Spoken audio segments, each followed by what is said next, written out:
Well, it is stunning how many people don't know much or anything about Daniel Ellsberg, even to the point when Roots Action Education Fund teamed up with the Institute for Public Accuracy 5 or so years ago to hand deliver to every DC office of members of the House and Senate Dan Ellsberg's brilliant and chilling book, The Doomsday Machine.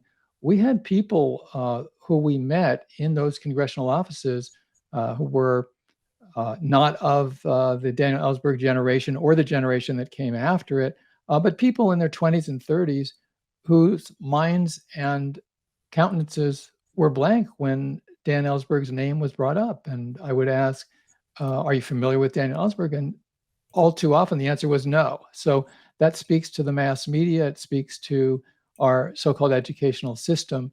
And the reality is that Daniel Ellsberg was the leading whistleblower in American history.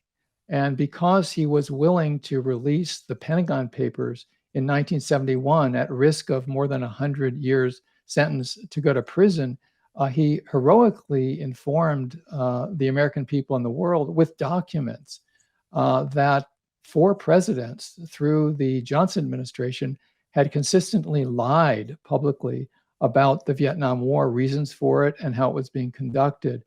Daniel Ellsberg, for more than 50 years now, has been a very courageous, clear, outspoken advocate with his words, with his writing, and with civil disobedience for challenging the doomsday machine, for pointing out the insanity of the nuclear arms race and the US government's driving role in it over recent and many decades, really since Hiroshima and Nagasaki were attacked with nuclear weapons in 1945. That's where we are today. Daniel Ellsberg announced his diagnosis of pancreatic cancer in early March. And so when we heard that he had, according to his doctors, between 3 and 6 months to live, there was a lot of pain and anguish and deep sadness that people who know him and people who just know about him have felt and have expressed. And here we are 2 months later. And as you mentioned, Ryan, Daniel Ellsberg has just been speaking out loud in many different ways. He's been emphatic, he's been eloquent, he's been moving. He's been on one podcast and TV show and interview after another.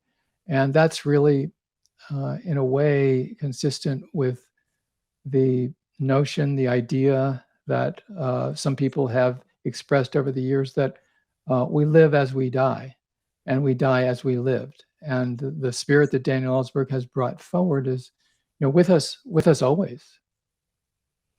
Yeah, he recently did an excellent interview with Amy Goodman over on Democracy Now, which I had pulled up here.